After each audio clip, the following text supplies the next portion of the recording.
तो दोस्तों research with मोहित में आपका स्वागत है।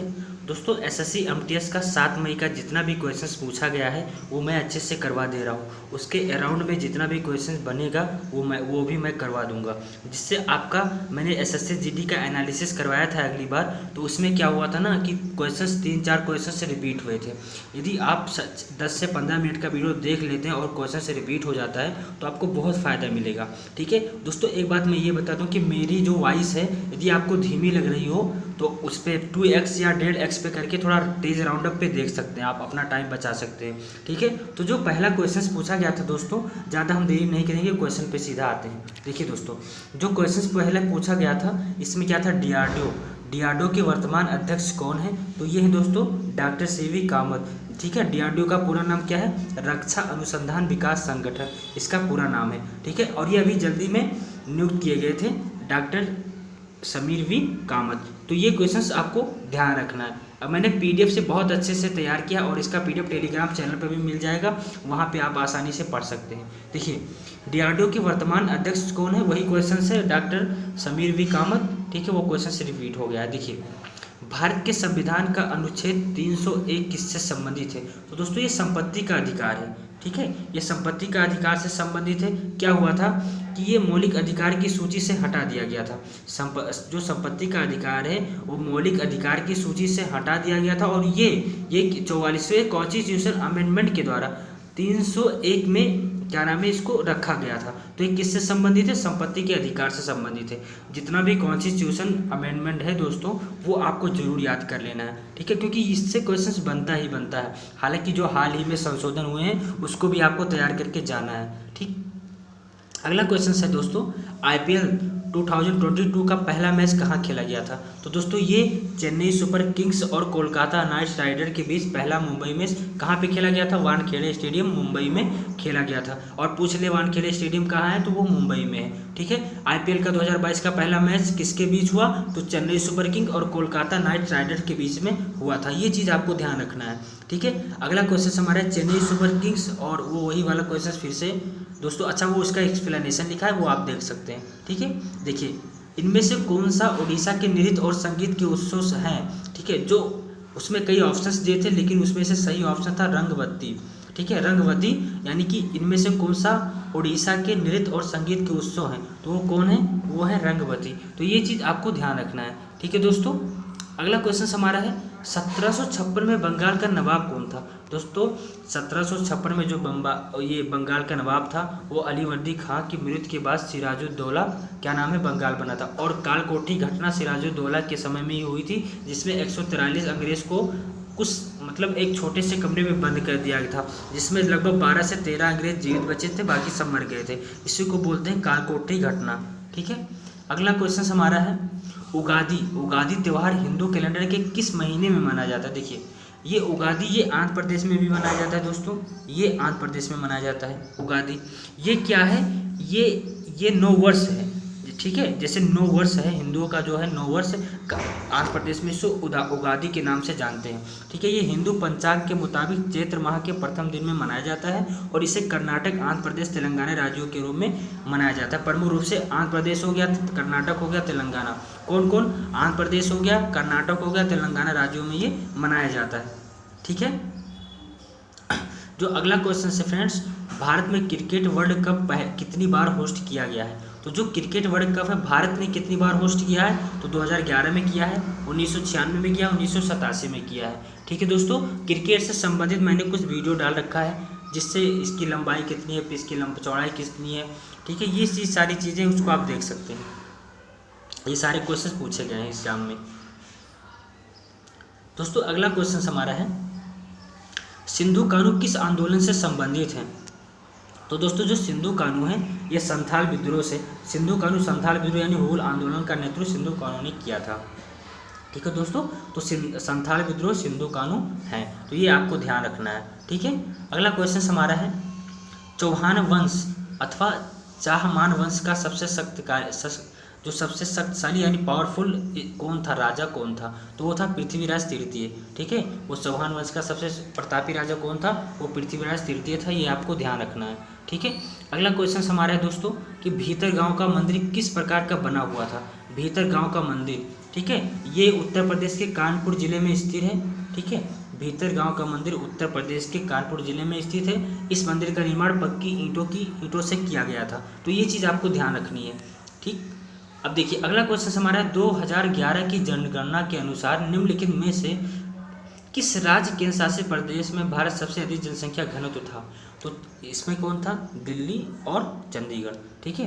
2000 इसमें कौन था? दिल्ली, ठीक है। इसमें ऑप्शन दिया था तो ये दिल्ली हो जाएगा, सबसे डेंसिटी वाला जो यूटी है दोस्तों, ठीक है, वो दिल्ली हो जाएगा, ठीक। अगला क्वेश्चन हमारा है दोस्तों, साहित्यिक पुरस्कार विजेता को कितनी राशि प्रदान की जाती है? तो जो साहित्यिक अकादमी पुरस्कार होता है, जो 1955 में पहला साहित्यिक अकादमी पुरस्कार 1955 में दिया गया था, ठीक है, और इसमें 5000 पुरस्कार के तौर पर दिए जाते थे और वर्तमान में इसे 1 लाख रुपये प्रदान की जाती है, ठीक है। तो ये चीज़ आपको ध्यान रखनी है, ठीक है दोस्तों। अगला क्वेश्चन हमारा है कि 1791 में भारत बनारस में कौन सा कॉलेज खुला था? तो दोस्तों उस समय एक अंग्रेजी कॉलेज मतलब खुला था, एक अंग्रेज, उसका नाम नहीं याद आ रहा है मुझे, एक अंग्रेज ने एक अंग्रेजी कॉलेज खोला था। तो जोनाथन डक्कन ने बनारस हिंदू विश्वविद्यालय की स्थापना की थी, ठीक है। कब की थी? 1791 ईस्वी में जोनाथन डंकन ने। ये चीज़ आपको ध्यान रखना है, ठीक है।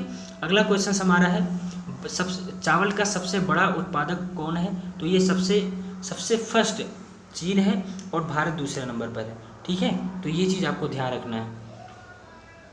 देखिए दोस्तों अब ये पॉलिटी से क्वेश्चन पूछा गया था, भारतीय संविधान में मौलिक कर्तव्यों की संख्या कितनी है? तो ये क्वेश्चन ऐसा हो ही नहीं सकता कि किसी भी शिफ्ट में चाहे जीडी हो चाहे एमटीएस पूछा ना जाए। तो ये चीज़ आपको जरूर ध्यान, इसको मैं डिस्कस करता हूँ थोड़ा अच्छे से। अगर पूछा जाए कि मौलिक कर्तव्य, तो मौलिक कर्तव्य कितने हैं? 11 हैं, ठीक है। 42 कॉन्स्टिट्यूशन अमेंडमेंट के तहत इसको क्या हुआ था दोस्तों? एक मौलिक कर्तव्य जोड़ा गया था, ठीक है। इसमें 10 पहले थे लेकिन एक जोड़ दिया गया था, तो वो कौन हो गया था? 11 हो गया था, ठीक है। और संपत्ति का अधिकार क्या किया गया था? मौलिक अधिकार से हटा दिया गया था। ये चीज़ आपको भी ध्यान रखना है। रेडियो एक्टिव तत्व थोरियम की खोज किसने की थी? देखिए दोस्तों लूसेंट उठाओ, आप जितना चीज़ खोजा गया उसको एक रफ में कर लो और उसको याद कर डालो, आपको प्रॉब्लम नहीं होगी, ठीक है। रेडियो एक्टिव तत्व थोरियम की खोज किसने किया था? तो जो थोरियम की खोज किया था वो जैकब ब्राजीलियस ने किया था, ठीक है। थोरियम धातु की खोज 1828 ईस्वी में ब्राजीलियस ने थोराइड एक्स में की थी। मोनोजाइट इसका महत्वपूर्ण स्रोत है। तो ये चीज़ आपको ध्यान रखना है, ठीक है दोस्तों। अकबरनामा का दूसरा भाग किससे संबंधित है? तो अकबरनामा अकबर की जो घटना का जो कालक्रम है उससे संबंधित है, ठीक है। आईने अकबरी भी अकबर के शासनकाल में संबंधित था।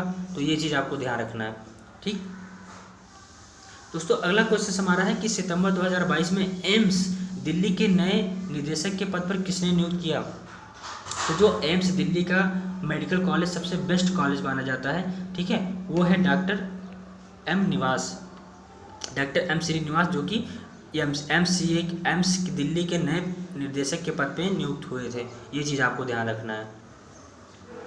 सितंबर 2022 में मुख्यमंत्री नाश्ता योजना किस राज्य में शुरू हुआ? तो वो तमिलनाडु में शुरू हुआ नाश्ता योजना, ठीक है। ये आपको ध्यान रखना है। राज्यों के पंचायत चुनाव कौन करता है? तो राज्यों के जो पंचायत चुनाव करता है वो राज्य निर्वाचन आयोग करता है, ठीक है। और जो पंचायती राज का संस्थाओं का जो जनक है वो बलवंत राय मेहता है। तो ये चीज़ आपको ध्यान रखना दोस्तों। अगला क्वेश्चन हमारा है कि महमूद गजनवी अफगानिस्तान के किस प्रांत से आया था? तो जो महमूद गजनवी था वो कहाँ से आया था? वो मध्य अफगानिस्तान से आया था। ये चीज़ पहली बात तो आप ध्यान रखना है, ठीक है। और इसमें गजनवी राजवंश की स्थापना किया था, ठीक है, जो कि एक महत्वपूर्ण शासक था, ठीक। और अगला क्वेश्चन हमारा है कि वर्ष 2026 के शीतकालीन ओलंपिक आयोजन, जो 2026 का जो ओलंपिक होगा वो कहाँ आयोजन किया जाएगा? तो ये होगा, देखिए मैं पूरा अच्छे से बताता हूँ, ये होगा मिलान एवं कोर्टिना इटली में होगा, ठीक है। और जो 2028 का है वो लॉस एंजल्स में होगा, 2032 का है वो ब्रिस्बेन ऑस्ट्रेलिया में होगा। तो ये चीज़ आपको ध्यान रखनी है, ठीक है। और हाँ अगला क्वेश्चन हमारा है कि निम्नलिखित में से कौन सी अस्थायी पवन है? तो उत्तरी भारत में गर्मियों में उत्तर पूर्व तथा पश्चिम से पूर्व की दिशा में चलने वाली धूल भरी प्रचंड उष्ण तथा शुष्क हवाओं को लू कहते हैं, ठीक है। तो ये चीज़ क्या है? लू है, स्थानीय जो कि स्थानीय पवन है, ठीक है। गर्मियों में लू चलती हैं। अगला क्वेश्चन हमारा है कि निम्नलिखित में से कौन सी अवसादी चट्टान का उदाहरण है? अवसादी चट्टान यदि आपसे पूछा जाए अवसादी चट्टान, तो ये चीज़ आपको ध्यान रखना है, अवसादी चट्टान जो है दोस्तों बलुआ पत्थर, चूना पत्थर, स्लेट, कागलो मेरेट, नमक की चट्टान और शैलखड़ी आदि है। ठीक है, ये चीज़ आपको ध्यान रखना है। तो ये चीज़ अवसादी चट्टान, अग्नि चट्टान, इससे जरूर पूछा जाता है क्वेश्चन, तो ये चीज़ आपको ध्यान रखना है। केलुचरण महापात्र किस, देखिए एक मैं ट्रिक आज बता दूंगा, ये है उड़ीसी से। अगर जिसके पीछे महापात्र आ गया, जिसके पीछे महापात्र आ गया उसको समझ जाओ आप कि वो उड़ीसा से संबंधित है। ये चीज़ आपको ध्यान रखना है। ठीक है, अगला क्वेश्चन हमारा है, एक एंटोनियम्स पूछा था गिल्टी। गिल्टी का जो एंटोनियम्स है, मैं इंग्लिश का भी क्लास लेके आऊँगा जो एसएससी एमटीएस में पूछा गया है, और बहुत अच्छे से डिस्कस करूँगा उसको। ठीक है, तो इसमें एक क्वेश्चन आया था तो मैं सोचा आपको बता दूँ, तो ये इनोसेंट गिल्टी का एंटोनियम्स है। ठीक है, अब अगला क्वेश्चन हमारा है कि एसआई यूनिट इलेक्ट्रिक चार्ज, यानी कि विद्युत आवेश का मात्रक क्या, तो ये तो सबको पता है कि कूलाम होता है, विद्युत आवेश का मात्रक कूलाम होता है। ठीक है, ये सबको पता है, नॉर्मल सी बात है।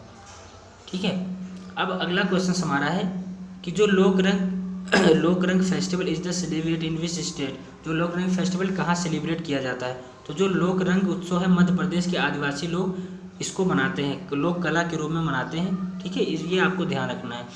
ठीक, और जो लोक रंग महोत्सव ये हर साल 26 जनवरी को मनाया जाता है। ठीक है, ये आपको ध्यान रखना है। देखिए अगला क्वेश्चन हमारा है कि किस भारतीय क्रिकेटर ने अपनी आत्मकथा का अपूर्ण का विमोचन किया था, तो ये संजय मंजरेकर थे दोस्तों, ये आपको ध्यान रखना है। ठीक है, अब इसमें मैं कुछ आपको इसमें दे रहा हूँ, जिसमें से ये the best of my life Yuvraj Singh हो गया। ठीक है, एन ऑटोबायोग्राफी जवाहरलाल नेहरू, तो ये चीज़ मैंने एक्स्ट्रा बुक दे दिया है, इसको आप स्क्रीनशॉट ले लो क्योंकि बहुत इंपॉर्टेंट है। जैसे the race of my life, Milkha Singh, ये सब बहुत इंपॉर्टेंट है, इसको आपको ध्यान रखना है। ठीक है दोस्तों, अगला क्वेश्चन हमारा है केलू चरण महापात्र, मैंने इसको बता दिया था कि उड़ीसा भी आगे एक क्वेश्चन आया था। ठीक है, अब इसमें कुछ हैं जैसे भरतनाट्यम। ठीक है, भरतनाट्यम कहाँ मनाया जाता है, भरतनाट्यम तमिलनाडु में, कुचिपुड़ी आंध्र प्रदेश, सत्रिया असम, जो असम के हैं श्रीमंता शंकरदेव रजुमोनी। कुचिपुड़ी जो है, कुचिपुड़ी के कौन कौन से हैं, रेड्डी। हाँ, जिसके पीछे रेड्डी आ जाए, जिसके पीछे रेड्डी आ जाए वो कुचिपुड़ी यानी कि आंध्र प्रदेश से संबंधित है। ठीक है, और जो भरतनाट्यम है, अगर जैसे रुक्मणी देवी, अरुडेल, ठीक है, बाला सरस्वती, पद्म सुब्रमण्यम, ये चीज़ आपको ध्यान रखना। लेकिन जिसके पीछे रेड्डी आ जाए समझ जाना कि वो कुचिपुड़ी से रिलेटेड है, तो ये चीज़ ट्रिक से आप याद कर सकते हैं। ठीक है, तो ये चीज़ हो गया। अगला क्वेश्चन हमारा दोस्तों, भारत में पहली बार ट्रेन कहाँ से कहाँ तक चली थी, कब चली थी, तो सबसे पहले तो ये 1853 में चली थी, और ये जो चली थी दोस्तों, ये जो चली थी ना, ये 16 अप्रैल 1853 में चली थी और 34 किलोमीटर चली थी। कहाँ से कहाँ तक चली थी, ये मुंबई से थाने तक चली थी। और जो रेलवे की शुरुआत का श्रेय जाता है वो डलहौजी को जाता है, ये चीज़ भी आपको ध्यान रखना है। 2011 की जनगणना के अनुसार भारत के निम्नलिखित में से किस राज्य में सेक्स रेशियो सबसे अधिक है, तो केरल, ये तो सबको पता है कि केरल में सबसे ज़्यादा लिंगानुपात है।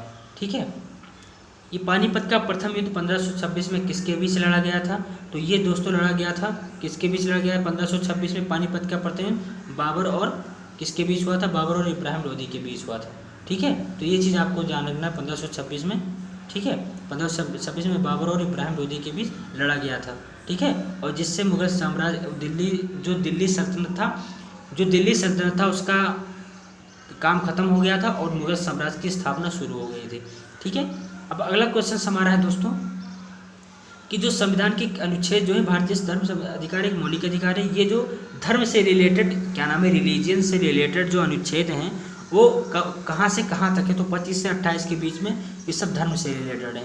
ठीक है दोस्त, अगला क्वेश्चन हमारा है कि संविधान के किस अनुच्छेद के तहत संसद का व्यवसाय हिंदी या अंग्रेजी है, तो ये आर्टिकल 120, ये चीज़ आपको ध्यान रखना है। ठीक, अगला क्वेश्चन हमारा है जम्मू और कश्मीर का जो उम्मीद मार्केट प्लेस किस आयोजन के तहत हुआ था, तो उपराज्यपाल मनोज सिन्हा और अंतर्राष्ट्रीय हवाई अड्डे और एयरपोर्ट अथॉरिटी ऑफ इंडिया का अवसर योजना जो है इसके तहत हुआ था, तो ये चीज़ आपको ध्यान रखना है। ठीक है, अगला क्वेश्चन हमारे दोस्तों कि ग्रीष्मकालीन में, ये मैंने अभी बताया था ना कि ग्रीष्मकाल में उत्तरी मैदानों में बहने वाली पवन क्या कहलाती है, तो लू कहलाती है। ठीक है दोस्त, निम्नलिखित में से कौन सा अप्रत्यक्ष कर नहीं है, ठीक है, तो जो संपत्ति कर है ये दोस्तों अप्रत्यक्ष कर नहीं है, इनडायरेक्ट टैक्स नहीं है। बाकी जीएसटी डायरेक्ट इनडायरेक्ट टैक्स है, ठीक है। और कस्टम ड्यूटी, सीमा शुल्क, ये भी इनडायरेक्ट टैक्स है, ठीक है। और हाँ, अगला क्वेश्चन हमारे दोस्तों, पृथ्वीराज चौहान से पहले किस राजा ने दिल्ली सल्तनत पर शासन किया था? ठीक है, तो सोम शेरवा ने किया था। ये चीज़ आपको ध्यान रखना है, ठीक है। अगला क्वेश्चन हमारा है कि किस महारानी ने 1600 ईस्वी में भारत में व्यापारिक केंद्रों की स्थापना के लिए ईस्ट इंडिया कंपनी को विशेषाधिकार प्रदान किया था? तो जो रानी एलिजाबेथ फर्स्ट थी, वो 1600 ईस्वी में क्या हुआ था? विशेषाधिकार ईस्ट इंडिया कंपनी को विशेषाधिकार दिया था कि वो भारत में अपना जो क्या नाम है व्यापार है वो कर सकती हैं, ठीक है। आज का जो आखिरी क्वेश्चन है दोस्तों, वो है कि सुप्रीम कोर्ट द्वारा अविवाहित महिलाओं की गर्भपात की सीमा बढ़ाकर कितनी कर दी गई थी? तो ये पहले क्या है दोस्तों, the supreme court decision to permit a 25-year-old unmarried women to terminate her pregnancy 24 weeks, ठीक है। तो ये 24 वीक्स बढ़ा के इसको कर दिया गया है, ठीक है, 25-year-old महिलाओं को, ठीक है। 25 ईयर जो महिलाएं हैं गर्भपात के समय जो सीमा बढ़ाकर कर दी गई हैं। तो जो दोस्तों आज का जो क्वेश्चन हमारा है ये ख़त्म हो गया है, ठीक है। मैंने बहुत आपको अच्छे से बताया और इससे रिलेटेड क्वेश्चंस भी मैंने करवा दिया था। ये लगभग 45 से 46 क्वेश्चंस हैं, जिसमें आप लगभग 60-70 क्वेश्चन आपका जीएस का हो गया है, ठीक है। और जो 8 मई का जो है दोस्तों, वो शाम तक वीडियो अपलोड हो जाएगा उसका जो हुआ है, मतलब तो ये चीज़ आज थोड़ा लेट हो गया इस वीडियो को अपलोड करने में। तो आप पूरा वीडियो अच्छे से देखें और आशा करते हैं कि वीडियो आपको बहुत अच्छी लगी हो। अगर वीडियो अच्छी लगी हो तो चैनल को सब्सक्राइब करें, लाइक करें, शेयर करें और हाँ, टेलीग्राम चैनल पर जरूर जुड़ें क्योंकि PDF ये वहीं पे मिलेगा आपको।